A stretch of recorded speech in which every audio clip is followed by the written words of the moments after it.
technically I outrank you, right? In my book, experience outranks everything. Captain Rex was a loyal clone who fought in the Grand Army of the Republic against the Confederacy of Independent Systems.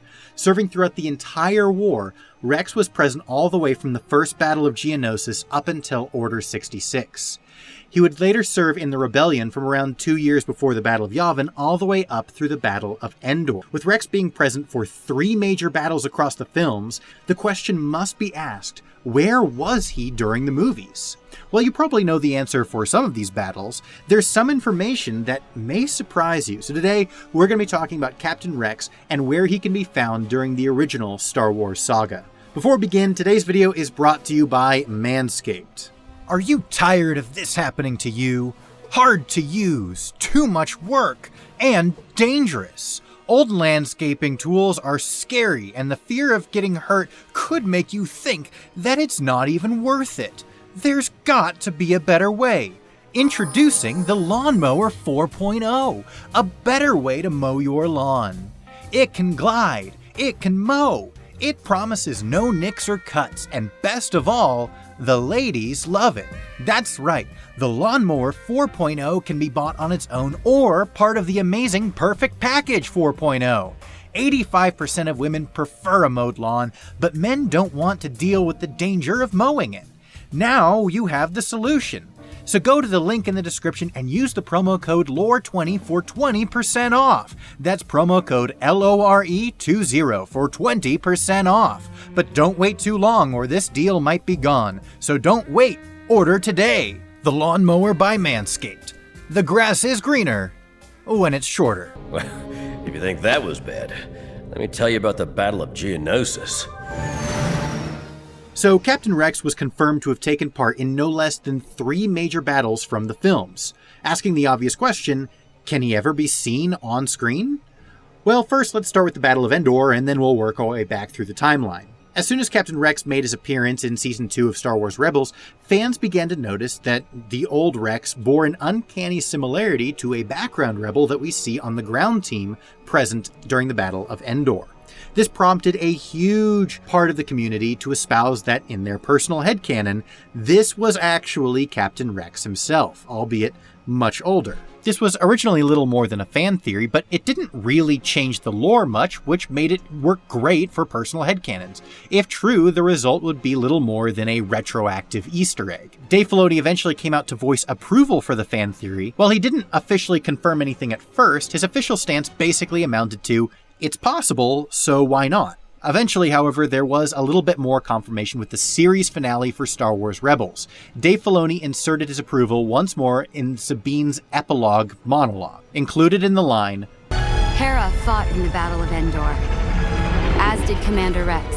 Validating lore scholars and headcanoners who believed that this was indeed Captain Rex.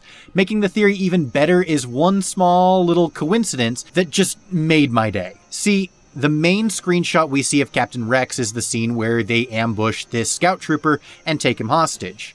We only see him once more after that, and it's here where the rebels have surrendered to the Empire.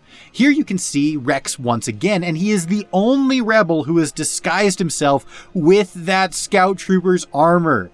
I mean, Rex is the only one who disguised himself as a stormtrooper, something that we know him to do on several occasions throughout Star Wars Rebels.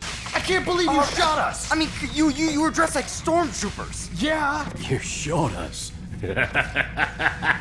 Given that Return of the Jedi premiered several decades before this idea had even ever existed, this was obviously just a coincidence, but I think it is officially the best coincidence ever. Anyway, Lucasfilm under Disney eventually canonized the theory, turning theory into fact, and it is now canonically Captain Rex here in the Battle of Endor who disguises himself with stormtrooper armor, all thanks to the headcanons of loyal fans and the passion of Dave Filoni for those fans. Now going back in the Star Wars timeline 20 or something years, Rex cannot be seen during Revenge of the Sith.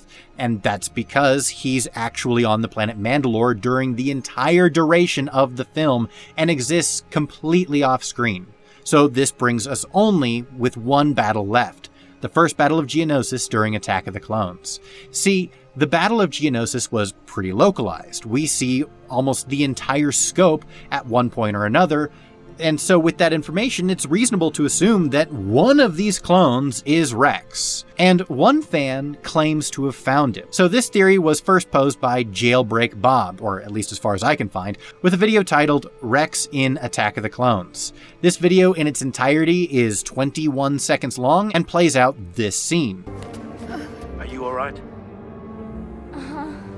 I can link his video in the description, but I don't play fast and loose with YouTube's copyright guidelines. I'm not brave like you, Jailbreak Bob. Now we know that Rex fought in the first and second battles of Geonosis, so it's reasonable to assume that he is on screen somewhere. The idea that this was Rex fascinated me, and so I started digging for evidence. I dug, and you know what I found? Nothing. Absolutely nothing. So that's it, video over? Well, not so fast, because there are still some things worth talking about. So first, why would someone think that this clone was Rex? Well, there really isn't much in the way of actual evidence, except that it would be really cool to see Rex, who becomes Anakin's trusted captain, being the one to take care of Padme, who is Anakin's beloved wife. Side note, I wanted to take this moment to highlight the absolute gold in the top comment on Jailbreak Bob's video. Fox McCloud says, "OMG, it sounds just like him. It's totally him. I bet they even look alike," which is just an absolute treasure of a comment. In any case, there is no evidence to suggest that Lucasfilm acknowledges the identity of this clone as Rex, nor have they given us any actual evidence to suggest that this clone is Rex. But there is one thing: George Lucas himself never intended for this old rebel to be Rex as well. It was the collective headcanons of fans across the world that canonized that. We willed that into existence, and Dave Filoni heard us, and Lucasfilm responded in affirmation. There is no reason that this can't be done again here. Why can't this clone be Rex? As I said, I love the idea that Rex is the clone that looks after Padme. So let's ask the question for real. Is there any reason that this clone can't be Rex? Well, there is one, sort of. Clone ranking structure is super weird. Aside from the fact that Commander is higher than Captain, there's also the issue of clone promotions. See, most clones in positions of command aren't necessarily promoted, but more raised to be in command, given special training so that when they are actually sent into combat, they can automatically and immediately take over roles as that rank from the start. Look at the Grand Army of the Republic in Episode 2. Many of them already bear the designations that mark them as captains, commanders, etc. It's also part of Captain Rex's canon backstory that he received the rank of captain due to receiving special training, not a battlefield promotion or special recognition for his combat prowess. He was literally raised to be a captain. It's also worth noting that during the First Battle of Geonosis, colorful markings on a clone's armor were not an indication of their battalion, regiment, legion, etc., but rather an indication of their rank. Captains in particular were identified by the red striped cross on their helmets and the 4 red dots on their left chest plate, along with the red stripes on their arms. The clone who rescues Padme is pure white, clearly showing us that he is not a captain, but a standard rank-and-file clone. If it's true that Rex was already a captain during the First Battle of Geonosis, it would make much more sense for Rex to be like this clone here talking to Yoda, rather than the one who rescues Padme. A view already espoused by Emil Anderson, another YouTube channel that posted an 11-second video basically to that same effect. However, that does not make this connection totally impossible. As I said, it makes more sense for this clone captain with Yoda to be Rex, but I think it's more poetic for the clone with Padme to be Rex. And we know that George Lucas loves poetry. Yeah, it's like poetry, so if they rhyme. And especially since we don't have any definitive material confirming that Rex was already a captain during the First Battle of Geonosis, I think it's fairly reasonable to say that this with Padme could very well be Rex. Furthermore, notice what Padme asks him to do: find a transport, gather troops, lead a counteroffensive against the hangar.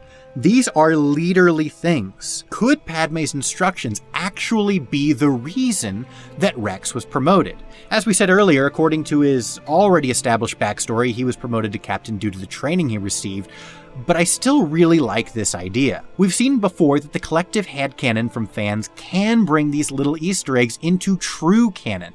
It's even been done with Captain Rex himself before. We can will this into existence. So now, I'm going to ask you, and leave you with 3 options. Do you think that Rex should be the captain speaking with Yoda, a character who doesn't really do anything but is already a captain? Or alternatively, do you think that this should be Rex, a clone who looks after Padme and gathers forces needed to storm Dooku's hangar? Or a third option we didn't really mention in the video, is this Rex? Now more than ever is the time to leave your thoughts in the comments below. Not only do I want to know what you, my friends, have to say about our favorite galaxy far, far away, but there is much more at stake this time. We have the power and the opportunity to retroactively place Captain Rex inside Attack of the Clones. But we need to come together and speak out, and maybe, just maybe, Dave Filoni will hear us and confirm our theories once again. Thank you to Jailbreak Bob and Emil Anderson for their original propositions, and thank you all for watching. Don't forget to like and subscribe if you enjoyed the video, or if you learned absolutely nothing new, you can feel free to leave a thumbs down, completely guilt-free, because that tells me I'm not doing my job. Thank you all so much for watching, and as always, may the lore be with you, now and forever.